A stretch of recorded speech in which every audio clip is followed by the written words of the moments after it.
గొల్లపల్లి మండల కేంద్రంలో సోమవారం కళ్యాణలక్ష్మి షాదీ ముబారక్ సంబంధించినటువంటి 84 చెక్కులను సంక్షేమ శాఖ మంత్రి కోపుల ఈశ్వర్, పెద్దపల్లి పార్లమెంట్ సభ్యులు డాక్టర్ బొర్లకుంట వెంకటేష్ నేత, జిల్లా కలెక్టర్ రవికుమార్ తో కలిసి లబ్ధిదారులకు పంపిణీ చేశారు. ఈ కార్యక్రమంలో తహసీల్దార్ నవీన్, జెడ్పీటీసీ సభ్యులు Goskula Jalandhar, MPP Nakka Shankar, society chairman Madhavarao, market committee chairman Lingareddy, market vice chairman Gangadhar, vice MPP Avula Satyam, party మండలాధ్యక్షుడు Ramesh, సర్పంచుల ఫోరం అధ్యక్షుడు గంగారెడ్డి, ఎంపీటీసీలు, సర్పంచులు, పార్టీ నాయకులు ఈ కార్యక్రమంలో పాల్గొన్నారు.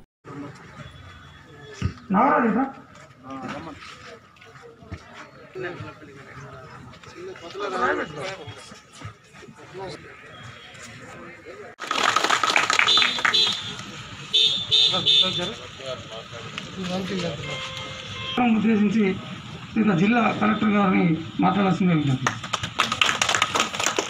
వివిధ గ్రామాలకు సంబంధించి విచ్చేసినటువంటి గౌరవనీయులు కోపుల ఈశ్వర్ గారు, మినిస్టర్ ఫర్ వెల్ఫేర్, అలానే గౌరవనీయులు పెద్దపల్లి పార్లమెంట్ సభ్యులు వెంకటేష్ నేత గారికి, ఇతర గౌరవ ప్రజాప్రతినిధులు ఆల్మోస్ట్ 84 మందికి సంబంధించి చెక్స్ ఇవ్వడానికి ఈ యొక్క కార్యక్రమం టేకప్ చేశాం. సో ఇందులో ఎక్కడైనా కానీ మీరు డైరెక్ట్గా మీ సేవలో అప్లై చేసుకుంటే మీకు ఇమీడియట్గా చెక్స్ వస్తూ ఉన్నాయి. మధ్యలో ఎవరిని కూడా మీరు అప్రోచ్ అవ్వాల్సిన అవసరం లేదు. మీ డాక్యుమెంట్స్ బేస్ చేసుకొని మీ సేవలు అప్లై చేసుకుంటే అందరికి ఇమీడియట్గా చెక్స్ వస్తూ ఉంటాయి. మధ్యలో పారావీలు కానీ ఇంకేమైనా కూడా మనం చేయాల్సిన అవసరం లేదు. అట్లాంటి ఏమైనా మీకు ఎక్కడైనా సమస్యలు ఉన్నా తప్పకుండా అధికారుల దృష్టికి తీసుకురండి, గౌరవ ప్రజాప్రతినిధుల దృష్టికి తీసుకురండి. ఎవరిని కూడా మీరు కోపుల ఈశ్వర్ గారికి, ఈ కార్యక్రమంలో పాల్పంచుకుంటున్నటువంటి గౌరవ జగిత్యాల జిల్లా కలెక్టర్ రవి గారికి, అదేవిధంగా ఎంపీపీ గారికి, జెడ్పీటీసీ గారికి, పథకం కింద చెక్కులు తీసుకు లబ్ధిదారులందరికీ కూడా హృదయపూర్వక కృతజ్ఞతలు తెలియజేస్తూ ఉన్నాను. గౌరవం లాంటి ఇబ్బంది వచ్చిన వాళ్ళ ఇబ్బందులను, వాళ్ళ కష్టాలను, వాళ్ళ సమస్యలను ఏదో ఒక రక్షణ అంటే అది ఆషామాష వ్యవహారం కాదు. గొల్లపల్లి మండలంలోనే ఈ రకంగా వస్తున్నాయంటే రాష్ట్ర వ్యాప్తంగా గౌరవ ముఖ్యమంత్రి గారు పేద ప్రజల పట్ల, మహిళల పట్ల, అన్ని వర్గాల పట్ల, అన్ని కులాల పట్ల ఏ రకంగా శ్రద్ధ చూపుతున్నాడో, ఏ రకంగా భరోసానిస్తున్నాడో మీరందరూ గమనించాల్సినటువంటి అవసరం ఉంది. కాబట్టి సమయం సందర్భం వచ్చినప్పుడు మీరు ఈ సంక్షేమ పథకాల ద్వారా లబ్ధి పొందుతున్నారు కాబట్టి టీఆర్ఎస్ పార్టీని, టీఆర్ఎస్ ప్రభుత్వాన్ని, మమ్మల్ని అందరినీ కూడా ఆశీర్వదించి మద్దతు పలకాలని చెప్పేసి ఈ సందర్భంగా తెలియజేస్తూ ఈ అవకాశం ఇచ్చినటువంటి గౌరవం.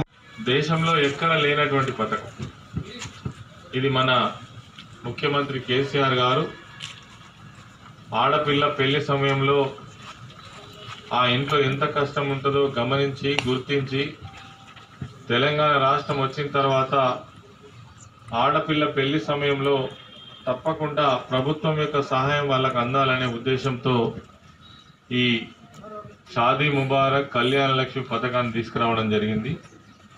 దీని ద్వారా ఇప్పటికే లక్షలాది మంది పెళ్లి సమయంలో ఈ యొక్క అవకాశాన్ని ఉపయోగించుకొని మరి వాళ్ళ యొక్క పెళ్లి సందర్భంగా ఈ డబ్బును వాడుకోవడం జరుగుతూ ఉంది. ఇప్పటికి కూడా ఇంకా చాలా ప్రాంతాలలో వాళ్లకు కలిగి ఉన్న వాళ్ళైతే లక్షలు కోట్లు పెట్టి పెళ్లి చేసుకుంటారు. కలిగి లేని వాళ్ళైతే మామూలుగానే ఈ పెళ్లి సమయంలో ఎంత ఇల్లుబాను ఉంటే అంతతోటి చేసుకుంటారు. ఇంకా కూడా ఒక 50 మంది భోజనాలు పెట్టి మట్టెల మంగళసూత్రం ఇచ్చి ఆ పెళ్లి పిల్ల మందం, పెళ్లి పిల్లగాని మందం కొత్త బట్టలు పెట్టి ఒక అయ్య చేతిలో పెట్టేటువంటి కుటుంబాలు ఇప్పటికి కూడా ఇంకా లక్షల కోట్లలో ఉన్నాయి. వాళ్ళందరికీ కూడా ప్రభుత్వ సహాయం అందాలనే ఉద్దేశంతో ఈ ప్రోగ్రాం తీసుకురావడం జరిగింది. మరి ఇది మన రాష్ట్రంలో తెలంగాణ వచ్చిన తర్వాత లక్షలాది మందికి, ఎస్సీలకు, బీసీలకు, ఎస్టీలకు, అదేవిధంగా ఆర్థికంగా వెనుకబడ్డటువంటి అన్ని వర్గాలకు కూడా ఈ యొక్క పథకం వర్తిస్తూ ఉంది. మొదట్లో 51,000 ఉండే, తర్వాత 75,000 చేసిండ్రు, తర్వాత ఇప్పుడు 1,116 రూపాయలు చేయడం కారణం ఏంటంటే మంచి పథకం, ప్రజలు ఆదరిస్తున్నటువంటి, సరిగ్గా వాళ్లకు ఆ సమయానికి మరి వాళ్లకు ఈ సహాయం అందుతుందని గుర్తించే దీన్ని మరి 3వ సారి కూడా పెంచడం జరిగింది.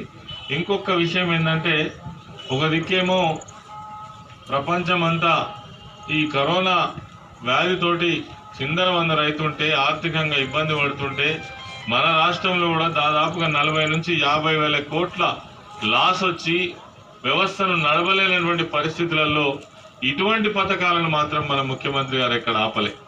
పేదలకు ఇచ్చే పెన్షన్లు కావచ్చు, పేదవాళ్ళకి ఇచ్చే పెన్షన్లు కావచ్చు, రైతులకు ఇచ్చేటువంటి పెట్టుబడి సాయం కావచ్చు, ఎవరైనా రైతు చనిపోతే వాళ్ళకి 5 లక్షలతోటి ఇచ్చే బీమా సౌకర్యం కావచ్చు, అదేవిధంగా కళ్యాణ లక్ష్మి పథకం కావచ్చు, కేసీఆర్ కిట్ కావచ్చు, పేదవాళ్ళు ఎంత కష్టమైనా మంచిదే కానీ ఉండాలని మనస్ఫూర్తిగా కోరుకుంటూ వాళ్ళు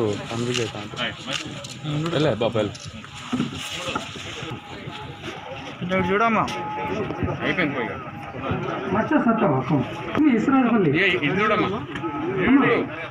శ్రీరామ లక్ష్మి